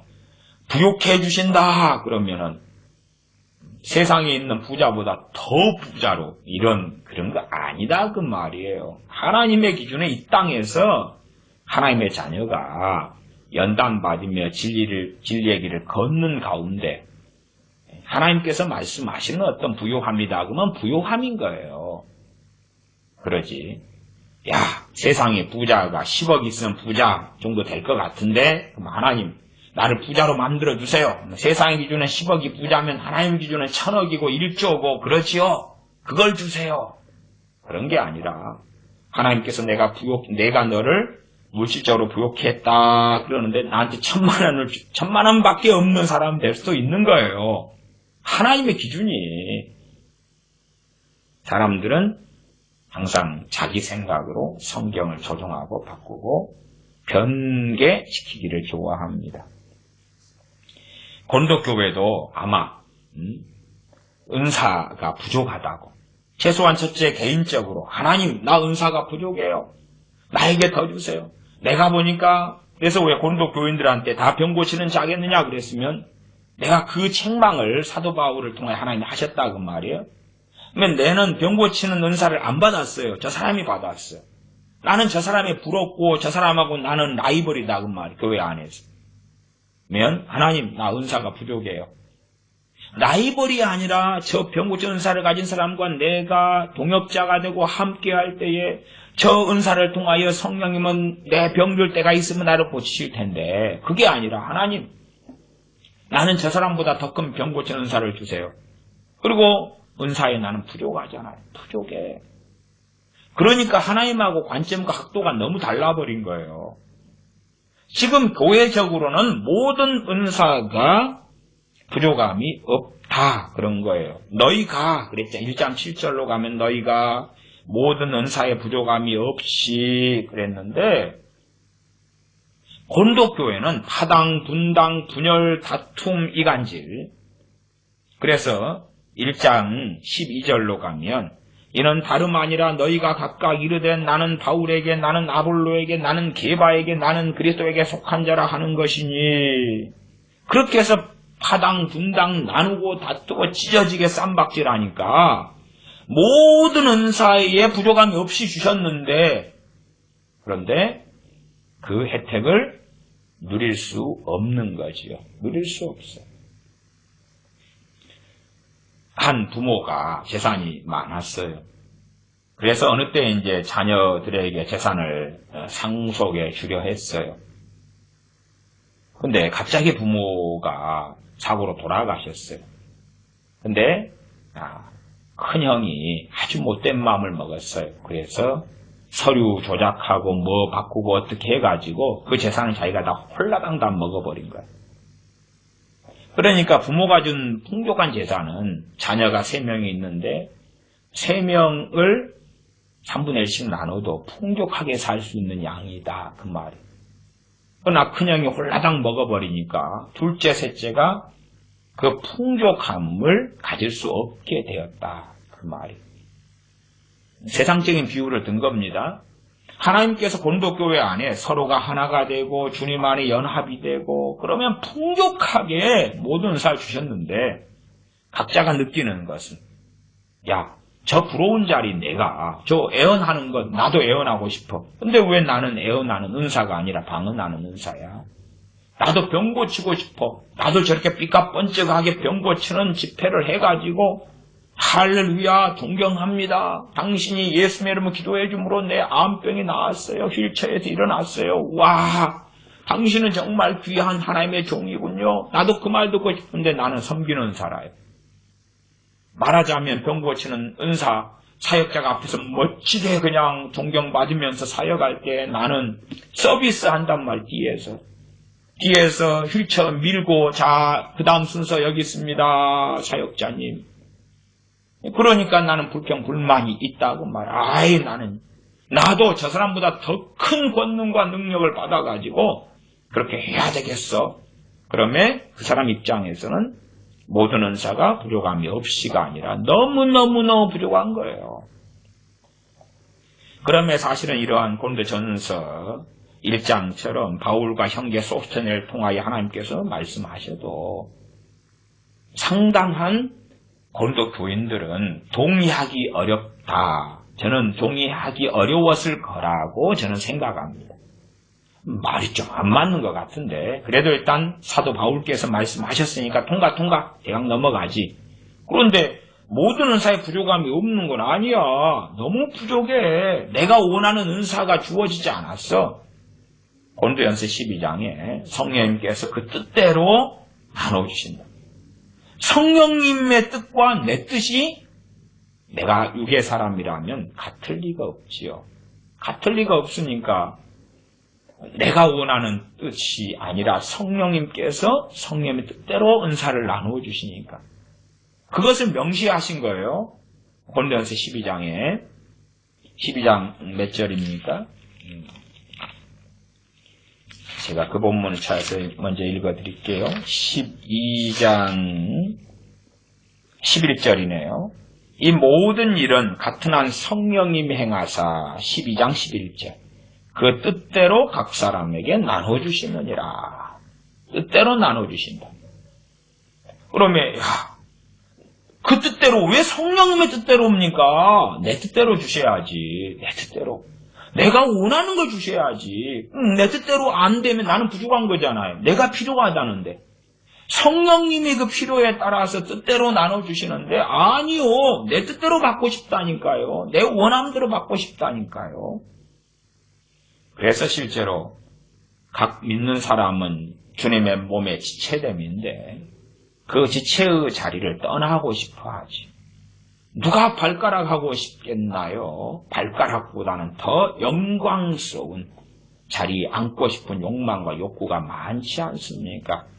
그래서 한국 교회 안에서는 많은 사람이 부르심 받지 않고 신학교를 가고 부르심 받지 않고 소위 선교사가 되기도 하고 하는 일들이 많이 벌어집니다. 왜냐하면 자신의 욕망과 욕구가 있으니까. 높아지고 위대하고 싶고 존경받고 싶은 그러한 자리에 서고 싶은 욕망이 있으니까 하나님께서 자신을 부르신 지체되면은 순종하고 복종하기 싫다 그 말이에요. 왜? 삐까뻔쩍하고 멋지고 대단하고 위대하지 않으니까 그러겠죠. 다 다윗왕이 되고 싶은 거지요. 다 사무엘 선지자가 되고 싶고 부모도 자식을 낳으면은 그렇게 이름을 짓지 않습니까? 위대한 이름, 영광스러운 이름을 주죠. 최소한은 내가 이루지 못한 욕구와 욕망을 내 자녀를 통해서 이루겠다. 그런 것이지요. 야, 어떤 목사님들은 자기 이름을 바울로 바꾸기도 하고 이렇게 그냥 부모가 준 이름이라면 또 그럴만하지만 후천적으로 자기가 이름이 이상해서 바꾸는 것이야. 조금 우리가 동의해 줄 수 있을지 몰라도 그게 아니라 이름은 정상적인 이름인데 근데 그 이름 가지고는 아주 위대한 욕망을 이루지 못할 것 같으니까 위대한 이름을 집어넣는 거다 그 말이에요. 보통 서구나 이제 남미 같은 데서도 자녀 이름을 지을 때 성경적 이름을 짓습니다. 그래서 성경에 있는 요셉이다. 그러면 요셉을 부르면 요셉이 엄청 많아요. 왜? 그건 어떤 위대한 열망 때문이 아니라 성경의 이름을 짓는 전통 때문에 그런 거지. 한국에서는 성경의 이름을 짓는 사람들 가운데서 욕망 때문에 그러는 사람들이 많더라 하는 것입니다. 스스로 자기의 이름도 그 욕망 때문에 많은 목회자들이 이름을 변경을 시킵니다. 위대해지고 싶으니까. 그러니까 그렇게 따질 때에 그 사람이 목사가 된 것도 위대해지고 싶은 욕망 때문이지 하나님께서 그를 불러가지고 그런 것이 아닐 수 있지 않겠는가 그 말이에요. 그걸 의심할 수밖에 없겠죠. 1장 7절 다시 봅니다. 너희가 모든 은사의 부족함이 없이 하나님과 고린도교회 교인들이나 각 사람들과는 입장이 다르다 그 말이죠. 하나님은 부족함이 없이 주셨는데 이들은 부족해. 말하자면은 고린도교회 교인이 한 100명 있다고 지금 100명이 하나 되고 연합했을 때는 부족함이 없고 오히려 더 넘칠 텐데 100명이 이제 한 4파로 나누어져서 25명, 25대니까 25명이서 은사를 서로 섬기고 사용하고 하려니까 최소한 4분의 3이 부족해버리는 거예요. 부족한데요. 더군다나 저쪽 패거리보다 우리 패거리가 더 영광을 얻어야 되니까 우리에게 갑절로 부어주세요 할 수도 있는 거지요. 너희가 모든 은사의 부족함이 없이 그리스도의 증거가 경고케 되려면 경고케 되는 하나님의 통로와 방법으로서 고린도전서 1장 7절은 무엇이 나옵니까? 은사가 나왔지요. 은사. 성령님의 은사들이 나왔어요. 지금 시대에 왜 그리스도의 증거가 경고케 되지 않습니까? 성령님의 은사들을 받은 사람들 또한 성령님의 은사 가운데 행하는 사람들이 별로 없기 때문에 그렇지. 유럽교회, 미국교회 마찬가지지요.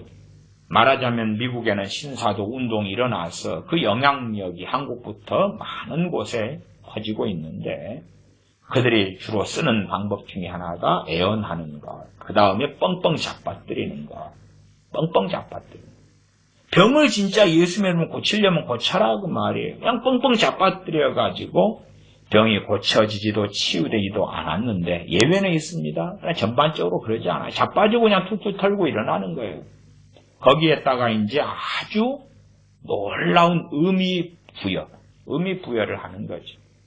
다른 말로 하면 정신승리를 하게 해준다. 정신승리를.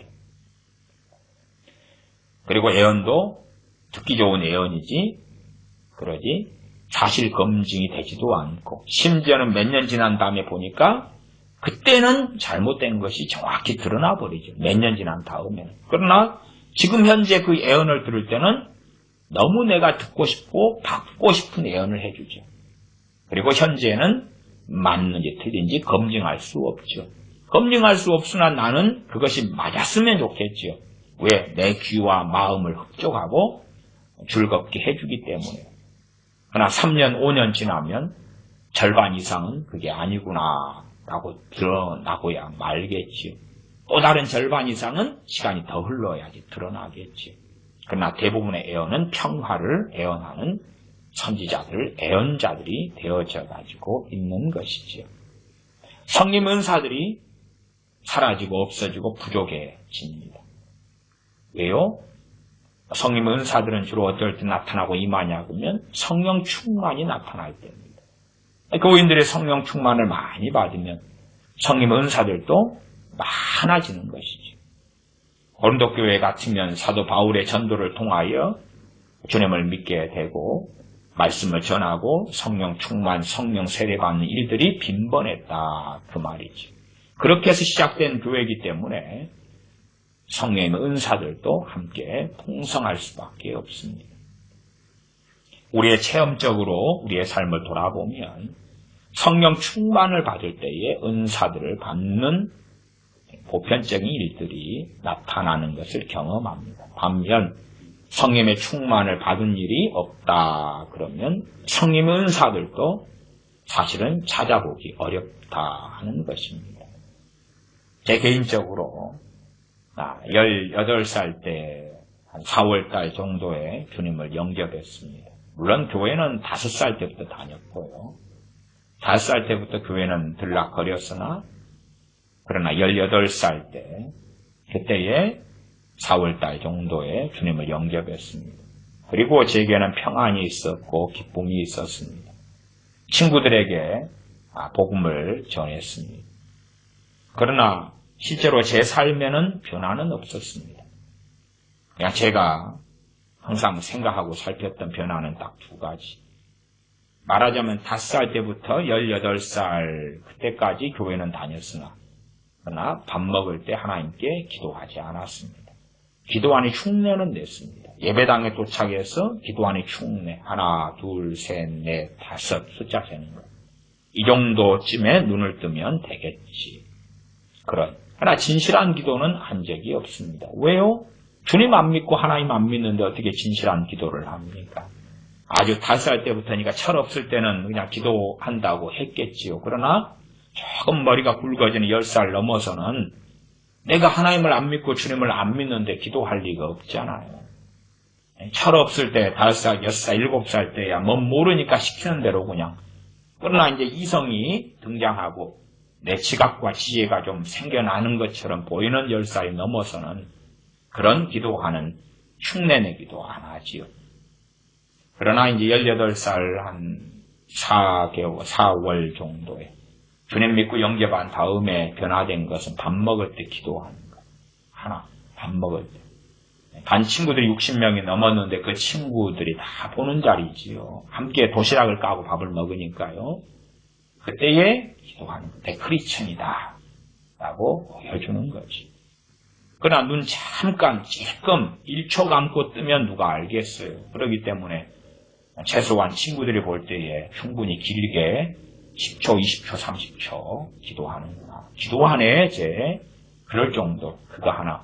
2번째는, 그 전에, 의무적으로 어쩔 수 없이 어머니께서 성경 읽으라, 그러면은 읽고, 또 구역에 성경 몇 장 읽었다 제출할 때에 억지로 읽고, 그거 말고 자원함으로 정말 말씀을 배우고 알고 싶어서 성경을 읽기를 시작했습니다.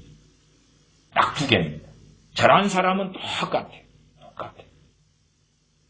그리고 이제 거기에서 좀 더 추가한다면은 예배를 이제 하나님께 진실한 마음으로 예배 드리러 예배당에 출석하게 된 거겠지. 그전에는 그냥 의무적으로 갔다가 졸다가 자다가 무신경하다가 지루하다가 그러다가 이제 설교를 듣고 찬양을 부를 때에 좀 더 진실되게 한 것이 있었다. 그러나 실제로 제 언어나 어투나 가치관이나 사상이나 친구들과의 다툼이나 등등에서 변화된 건 없다고 말이에요.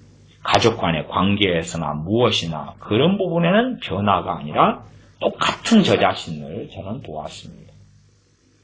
그렇게 이제 몇 개월이 지나고 7월 31일이 되었습니다.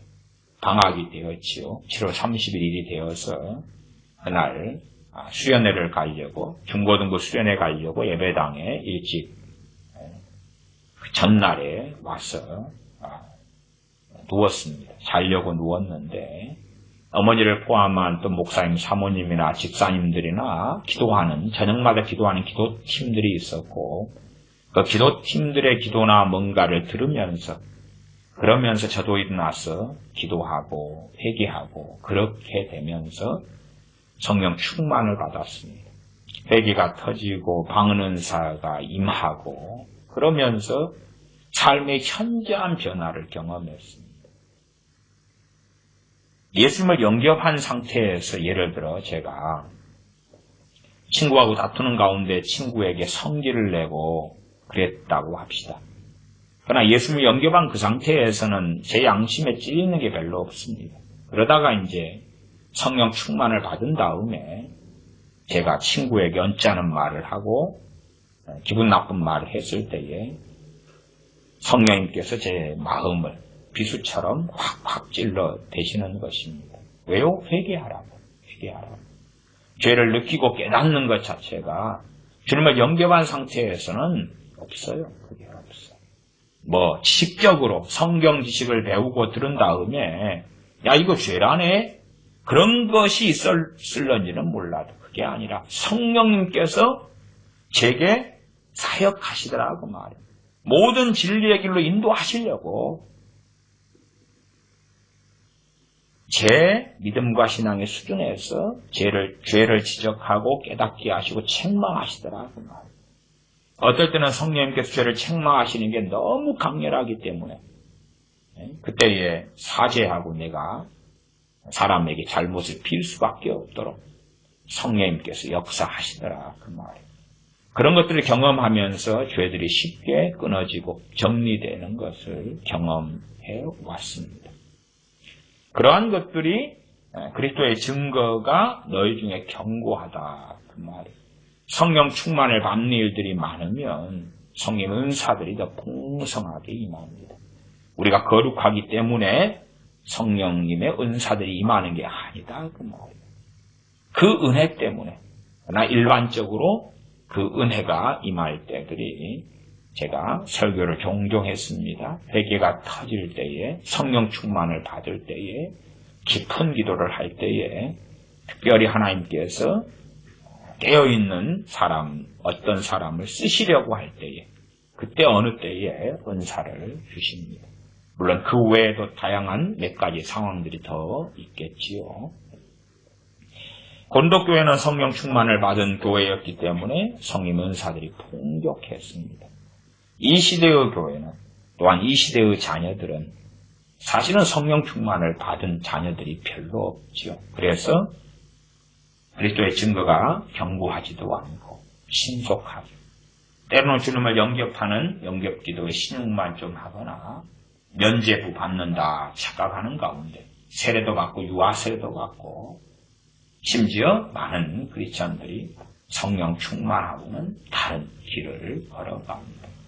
에베소서에는 에베소 교인들과 주님 안에 신실한 자들에게 에베소 5장 18절에 오직 성령 충만을 받으라. 술 취하지 말라 이는 방탕한 것이니 오직 성령 충만을 받으라 말씀하고 있는데 성령 충만을 받는 것이 이 세대의 교회에는 드물고 심지어 성령 충만이 뭔지도 생각하지 않더라. 성령 충만보다도 돈이 많고 성공하고 잘되고 명예를 얻고 영광을 얻고 좋은 집을 구하는 그것이 만족됨으로 얻는 평안, 평화를 얻고 싶더라. 가정이 평안하고 내가 먹고 싶은 건 먹고 마시고 싶은 건 마시고 여행 가고 싶은 곳에 여행 가고 쓸 돈이 있고 또한 내가 제때에 승진하고 잘 되고 그런 것이 더 욕망하고 원하는 것이지 때로 그러한 것들이 되어지지 않을 때에 그럼에도 나는 더 주님과 동행하기 위하여 성령 충만이 필요합니다. 그런 것을 원하는 사람들은 적더라 하는 것입니다. 심지어 성령 충만도 이상한 오해 가운데 찬송가나 복음송가를 좀 부를 때에 마음이 좀 찌릿찌릿해지고 감동이 생기고 잠깐 눈물이 나고 그런 것을 성령 충만이라고 바꾸지요. 아니면 성령 충만이라 그러면은 성경을 가지고 살펴야 되니까 그러한 성령 충만의 말씀을 집어 던져버리고 야, 나 찬양하고 복음송가 부를 때에 찌릿찌릿했어. 마음이 뜨거워졌어. 눈물이 한두 방울 났어. 이건 성령님의 기름 부으심이야. 성령님의 기름 부으심이야. 그리고 이제 그 찬양이나 뭐 그런 것이 지나면 다 사라지죠. 없죠. 그때 찔끔 마음이 뜨거워졌어. 성령님의 기름 부으심이야. 그러면서 성령 충만을 성령님의 기름 부으심으로 대체를 시켜 바꾸죠. 그러나 그것이 진짜 성령님의 기름 부으심은 아니죠. 진실한 성령님의 기름 부으심은 성령 충만과 불과 분리의 관계가 있는데 개념을 바꾸고 변동시키고 아주 뒤섞어 버리는 것입니다. 그래야지만이 미혹된 채 갈 길을 알지 못하고 그래서 면죄부 받으면서 나 찬양하는데 마음이 막 뜨거워지고 기쁨이 생기대. 그러나 성령 충만이 주어지고 부어지면 그대로 성령님께서 임하시면 죄에 대하여 의에 대하여 심판에 대하여 세상에 알리시고 책망하시는 것이 이루어지는 것을 경험한다 그 말입니다. 그리고 그러한 성령 충만이 부어지고 임할 때에 거의 열매적으로나 자연적으로 성령의 은사들이 주어지는 것을 봅니다. 그러므로 어떤 사람이 성령 충만을 받은 일이 많다 그러면 보편적으로 성령 은사들이 다양하게 한 사람에게 주어져 있는 것을 보고요. 어떤 사람이 성령 충만을 한 번 믿을 때 받았다 혹은 믿고 난 다음에 한 번 받았다 그러면 성령 은사들이 한두 개. 그 다음에 성령 충만을 한 내가 신앙생활 20, 30년 동안에 한 10여 번 받았다 그러면 10개, 20개. 제가 성령 은사들에 대한 자세한 설교들은 여러 차례 이미 했습니다. 한 사람이 어떻게 은사를 20, 30개 가질 수 있느냐? 아니, 그것은 그리스도인은 너무나 당연한 일입니다. 20, 30개만이 아니라 50개, 100개도 가질 수 있고 그렇게 되어져야 됩니다. 대신에 이제 주어진 주은사와 부은사가 다른 것이지요. 우리 같은 경우도 집안에 여러 가지 가전제품과 소용에 따라 쓸 것들이 많지 않습니까? 그렇게 주님과 함께 동행하기 위해서는 그런 것들이 다 필요하다. 그런 것처럼 제가 비유적으로 하는 이야기입니다. 다양한 성령 은사도 다 필요하다 그 말이에요. 그러나 부르심, 지체됨 가운데서의 주와 부는 다르다 하는 이야기까지 드리겠습니다. 고린도전서 1장 7절 하반은 전체 읽으면 너희가 모든 은사에 부족함이 없이 우리 주 예수 그리스도의 나타나심을 기다리니라. 주님의 재림을 기다리는 거죠. 주님의 재림을 기다리는 고린도 교회. 그러나 사실은 그것이 이제 방향성이 많이 틀어져 버렸지. 주님의 재림을 기다리는 사람 혹은 그렇지 않은 사람. 지금도 물론 주님은 재림하지 않으셨습니다. 그러나 그리스도인의 부르심과 그리스도인의 삶의 방향성과 목표점은 주님의 나타나심, 주님의 재림을 기다리고 사는 것이다. 그 말입니다. 주님의 재림을 기다리고 사는 것이다. 1장 8절이죠. 주께서 너희를 우리 주 예수 그리스도의 날에 책망할 것이 없는 자를 끝까지 경고케 하시리라. 그리고 제가 고린도전서 지난 시간에 말씀드린 대로 너희를 할 때에 너희에 포함되는 사람들과 포함되지 않는 악한 자들에 대한 구분이 고린도전서 안에 있다 그랬습니다. 완벽한 자와 불완전한 자가 아니라 정말 참된 그리스도인이라도 항상 부족함이 그들 안에 있고 존재하는 것은 요한 1서 1장 8절, 9절, 10절 말씀을 보면 우리가 알 수가 있습니다. 너희가 죄 없다 하면 하나님을 속이고 거짓말하는 자로 만드는 것이다. 그래서 우리가 우리 죄를 자백하면 저는 미쁘시고 의로우사 너희 죄를 사하시며 너희를 모든 불의에서 깨끗게 하실 것이다 하는 말씀을 우리가 듣고 압니다. 우리를 예수 그리스도의 날에 책망할 것이 없는 자로 끝까지 경고케 하시리라. 이 말씀에 우리가 볼 수 있는 것은 우리의 신앙의 여정과 우리의 믿음을 끝까지 지키라는 말씀이 있으나 그러나 또한 우리의 믿음을 끝까지 지키도록 하실 분은 주님밖에 없으시다는 것을 확인하는 것입니다. 우리가 주님을 떠나서는 아무것도 할 수 없다. 요한복음 15장 말씀이죠. 나는 포도나무에 너희는 가지니 너희가 나를 떠나서는 아무것도 할 수 없다. 그러면 우리는 우리의 믿음을 끝까지 지켜가야 됩니다. 또한 믿음을 끝까지 지키라는 명령을 우리는 받고 순종해야 됩니다. 그러면서 이중성입니다. 그럼에도 참으로 우리의 신앙과 믿음을 끝까지 보존하실 분은 주님이시다 하는 것입니다. 그러지 내가 나의 결심과 의지력과 나의 선과 나의 신실함과 이런 것으로 내 믿음을 끝까지 내가 지켜야지. 말하자면 내 믿음의 주관자가 내가 되어져서 내가 내 신앙과 믿음을 지키는 사람이 된다. 그러면 우리는 참 어리석어진 것입니다. 그런 신앙생활에는 생명이 없고 주님의 증거로서의 견고함이 무너져가고 그리고 주님 주시는 은혜와 평강을 누리지 못하게 됩니다. 우리의 신앙생활에 대한 의존, 우리의 믿음을 끝까지 지키게 하시는 주님에 대한 의존이 있어야 되고 어떤 면에서 고린도교회 교인들에게 그러한 주님에 대한 의존을 이 말씀을 통하여 가르치는 것입니다. 어떻게 볼 때는 성도의 견인에 대한 말씀이 되는데 더 깊은 의미에서는 주님에 대한 의존을 가르치는 것입니다. 이 고린도교회 안에는 싸움과 다툼과 분열과 분쟁이 있었습니다.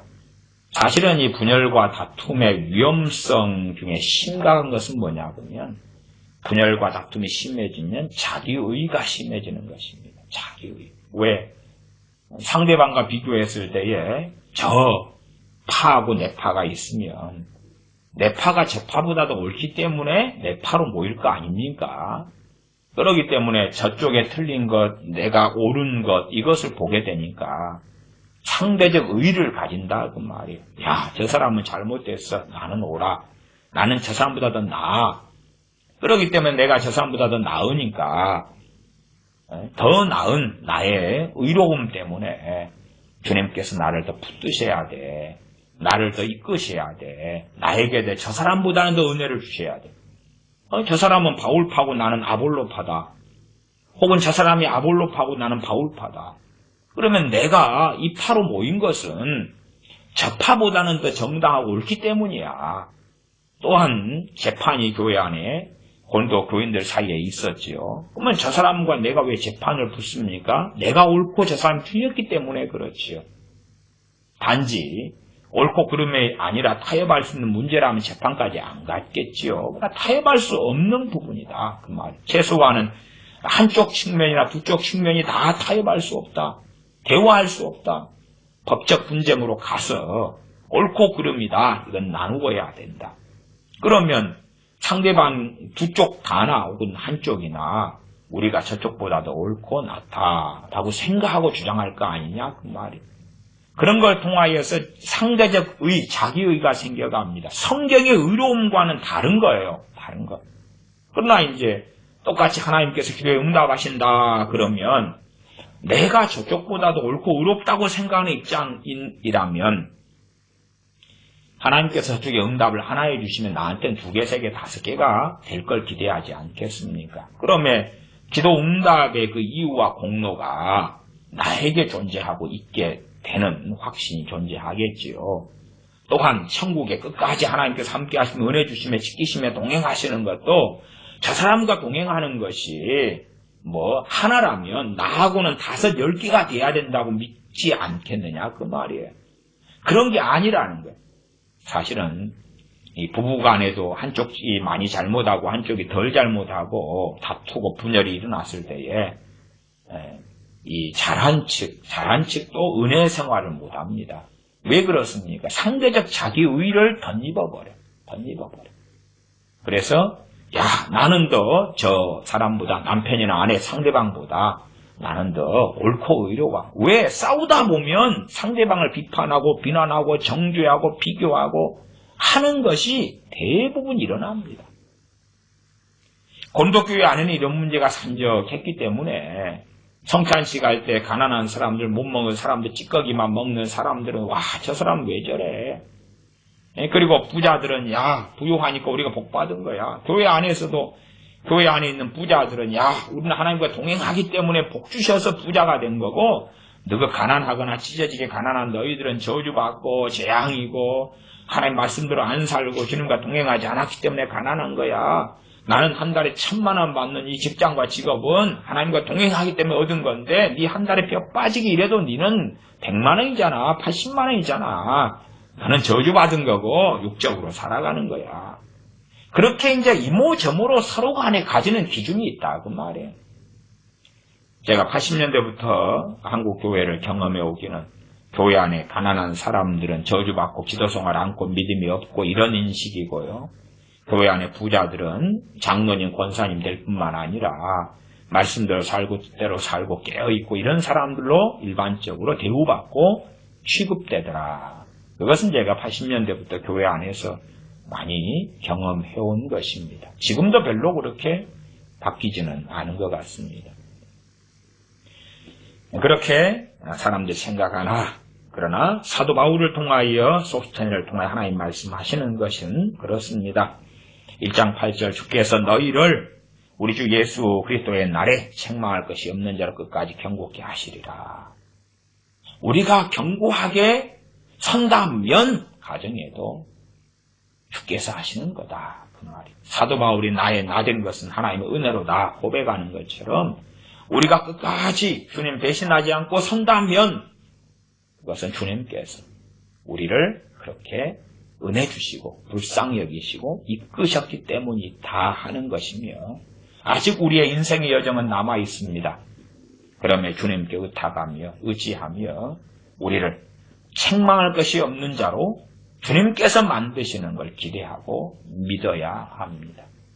책망할 것이 없다 그 말은 죄가 정리되고 정돈되고 끊어지고 변화되고 성화되고 하는 것을 이야기하죠.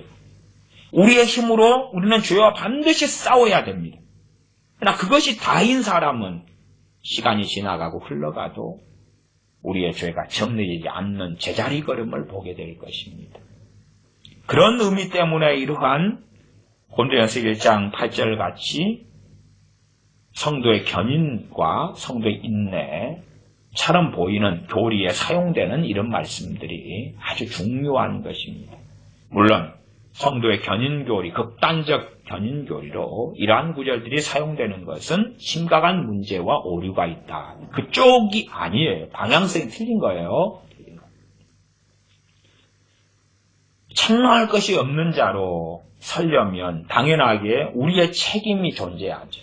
그러나 주님께서 주인 되셔서 이끌어 가시며 도우시며 은혜 주시며 성령님을 부어주시는 것이 필연이라는 거예요. 필연입니다.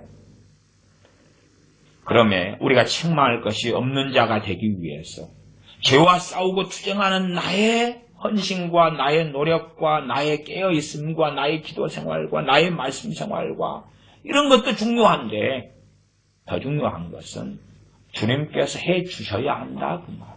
주님께서 이끌어 주셔야 한다 그 말. 주님께서 함께 해 주셔야 한다 그 말.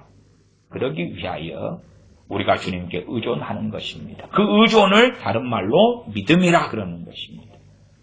주님의 보혈의 공로를 신뢰한다 그 말. 그것이 믿음이라 그 말. 십자가를 통한 주님의 사랑을 믿는다 그 말이. 믿음이라 그 말. 은혜가 어디서 오느냐? 주 예수 그리스도 안에서 오며, 그 안에서라는 것은 주님의 공로를 통해서 온다 그 말이고, 주님께서 흘리신 그 보혈이, 그 피가 우리의 속죄를 이루며 우리의 은혜의 원천이 된다 그 말이에요. 그것을 우리에게 이 말씀은 권면해 주고 있습니다. 1장 9절, 너희를 불러 그의 아들 예수 그리스도 우리 주로 더불어 도죄케 하시는 하나님은 미쁘시도다. 너희를 불렀어. 이런 것을 통하여 고린도 교인이 이 말씀을 받을 때에 정말로 정신머리가 있는 고린도 교회 교인들이라면 겸비케 되며 감사케 되며 찬양케 되며 회개케 되어야 하겠죠. 왜? 자기들 돌아보니까 정말 우리를 택하시고 불러주셨는데 이 모양밖에 안 돼. 첫 번째. 그러나 너희를 불러 그럴 때에 완악하고 교만하며 자기 의를 뒤집어쓰고 있는 사람들이라면 당연하게 하나님께서 나를 불러야지. 내가 어떤 사람인데 내가 지역 유지인데 내가 재벌인데 내가 잘 나가는 사람인데 나는 말씀대로 사는 사람이고 하루에 3시간씩 기도하는 사람인데 나를 부르셔야지. 나 아니면 누가 부르심 받을 자격이 있어. 그러면 이미 깨끗같이 돼버렸구나. 그러나 고린도 교인들이 정상이라면 정상인 사람들은 너희를 불러 그의 아들 예수 그리스도 우리 주로 더불어 교제케 하시는 하나님 들을 때에 정말 하나님의 자비하심은 너무나 크고 위대하구나. 우리의 삶을 볼 때에 얼마나 허물지며 얼마나 문제가 많으며 얼마나 심각한가. 고린도교 교인들의 적나라한 문제들이 1장부터 드러나 있기 때문에 정말 진실을 깨닫고 알고 눈이 가리워지지 않은 자들은 이런데도 우리를 불러주시는구나. 이런데도 하나님이 내가 너희를 버렸다 그렇게 사도를 통하여 말씀하시지 않고 하나님의 미쁘심 또한 여전히 너희를 불러 그의 아들 예수 그리스도 우리 주와 더불어 교제케 하시는 하나님은 미쁘시다 라고 선언하는 말씀을 듣게 하시는 것입니다. 하나님은 미쁘시다. 하나님은 신실하시다 하는 것입니다. 내가 어리석어지면 너 저리 가. 버릴 것 같은데 아직 그러지 않으시는 거예요. 물론 고린도교회 안에서 지금 버리는 사람들이 있습니다. 추방되는 사람들이 있어요. 왜? 그들은 악인들이기 때문에 그렇습니다. 그런 사람들이 아니라 여러 일들 때문에 연약함 때문에 또한 죄악 때문에 그러나 아직은 주님을 배교하지 않은 사람들, 버리지 않은 사람들, 그러나 상당히 죄의 구덩텅이 속에 빠져있는 사람들도 하나님의 미쁘심에 대한 이야기를 하고 있으며 너희가 버림받은 사람이 아니다고 말씀하고 있는 것이다. 그 말이에요. 이러한 복음을 기준으로 해가지고 전반적으로 회개하고 돌아오라 하는 것이죠. 제정신을 차리라 또한 책망하고 있는 것입니다. 기도하겠습니다. 아버지 하나님, 우리의 많은 허물들이 신앙이 여정이 길게 되어져도 여전히 그대로 남아있는 많은 모습을 봅니다. 그리고 우리의 스스로 힘으로 이러한 허물과 죄를 벗으며 거룩하게 되려고 발부동치는 우리 자신의 모습을 봅니다. 그러나 고린도전서 1장을 통하여 다시금 주님의 복음을 우리가 살펴보고 상고할 때에 어리석어지지 아니하고 다시 말씀 앞에 서는 우리 되게 도와주시옵소서. 어리석지 아니하고 다시금 주님 의존하고 의지하고 하나님의 미쁘심을 찬양하며 하나님의 은혜로우심을 찬양하며 또한 내 능력으로 주님 앞에 끝까지 경고케 설려는 어리석음이 아니라 주님의 은혜로우심과 주님의 이끄심과 주님의 붙드심과 성령님을 부어주심과 성령님의 충만케 하심으로 끝까지 은혜 가운데 주님 앞에 섰을 때에 부끄러움이 없는 자로 서게 하여 주시옵소서. 우리 주 예수님의 이름으로 기도하옵나이다. 아멘.